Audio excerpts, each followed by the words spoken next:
Now for National Assembly, then they sing Bola on your mandate to no wonder these people forget wetin dem go discuss.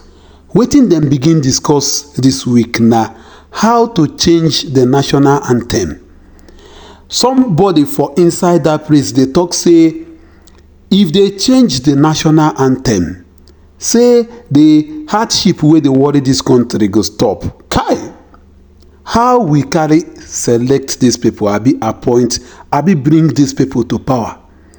Who even select these people? Una see as they leave our National Assembly, go dey sing "On your mandate we shall stand." That one no do them. The next thing wey we dey see na dem wan change the national anthem, because na the national anthem na him dey cause hardship wey dey worry Nigeria today. Which kind country be this, abeg?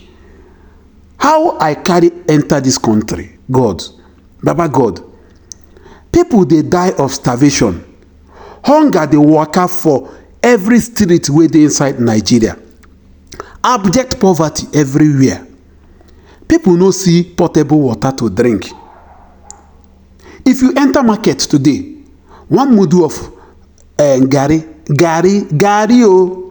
na 1,500. One mudu of garri.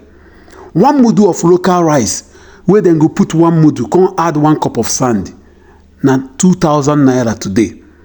I dey tell una, one mudu of beans na 1,800. One tuber of yam na 3,000 naira. 1 liter of fuel na 700 naira. The chicken one wey we dey carry cook, wey dem dey call gas, 1 kg of gas today na 1,250. That poorest of the poorest one wey we dey carry cook, wey be kerosene, you no fit see am buy now.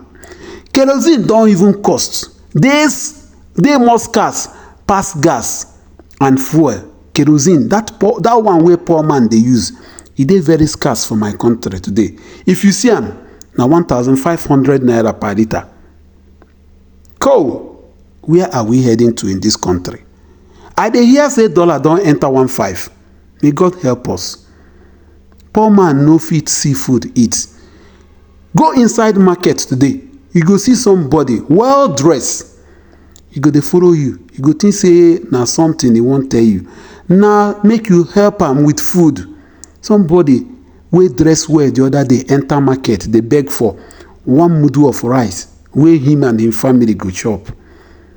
Instead of these yeye senators and house of rep members make them sit down, discuss wetin go move this country forward.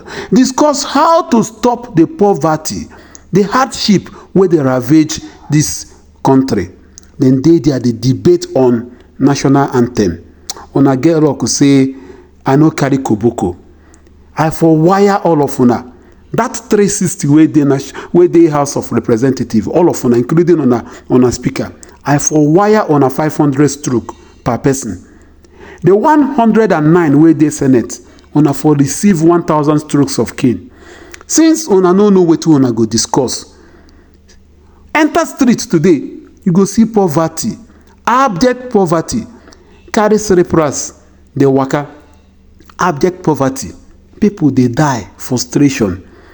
Person go look, he go say make I die, make I forget the frustration of this country. Una leave wetin una go discuss.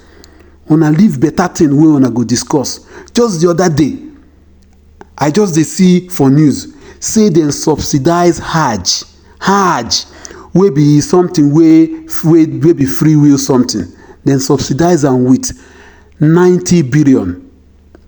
How much wey this governor of Abia State carry build this power station wey built for Abia State, wey dem dey enjoy say dem dey get 24/7 power supply? How much? E reach 90 billion? E no reach.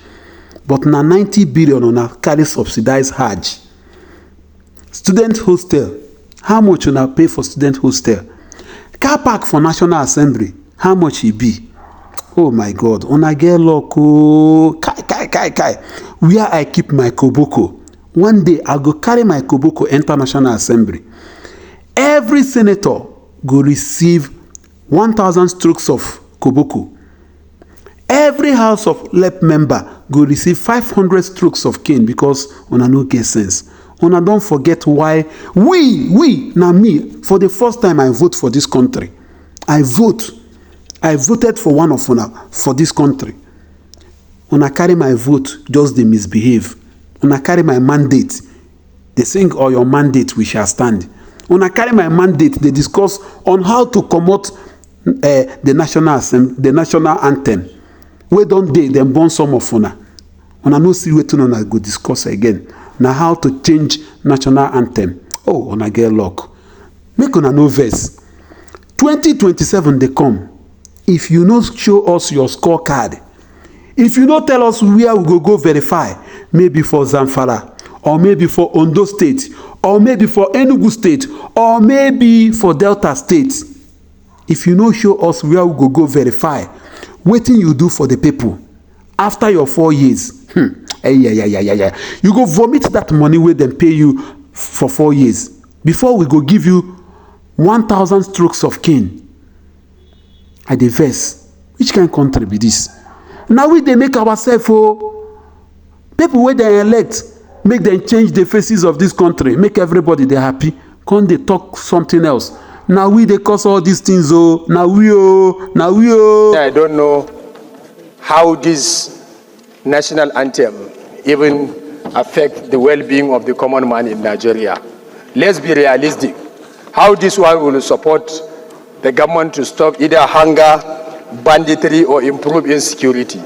To us, let's do what is beneficial to the common man, and this honorable chamber is the only, for now, standing on a formidable force, a point for the common man of Nigeria. So Nigerians are looking up to us. I concur with the minority leader. Let's look up something that will bring a development in the eyes of the international community to Nigeria. People are discussing nanotechnology, Internet of Things. We are still discussing national anthem. There was a saying that says countries that relies on prayers and other things will always depend on the countries that do think. Please, let's think something that will bring progress, prosperity, stability to the economy of this nation and to improve the lives of common man in Nigeria. Thank you, Mr. Speaker. Okay, let's hear from Honorable. The question I will want to ask is, what does this old national anthem remind us of? What is the history behind the old national anthem that our brother, Honorable Professor, is asking us to adopt as our national anthem this morning? History dates back to colonialism. That's echo.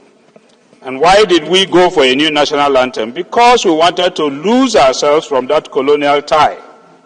And so the country set up a committee to look at the national anthem, and a new national anthem amongst competitors which filed in their suggestions. 5 of them were picked and put together, and that gave us the national anthem that we have today. Made by Nigerians, composed by Nigerians, and proper Nigerian national anthem. Let me also remind us that the old national anthem was authored by Lillian Jane Williams and composed by Francis Bender, both of them Briton. And after independence, we tried as much as possible to Nigerianize our actions. So, sir, today we are taking ourselves back to that old national anthem. Incidentally, I will even ask again, is this very important at this particular juncture in our national life?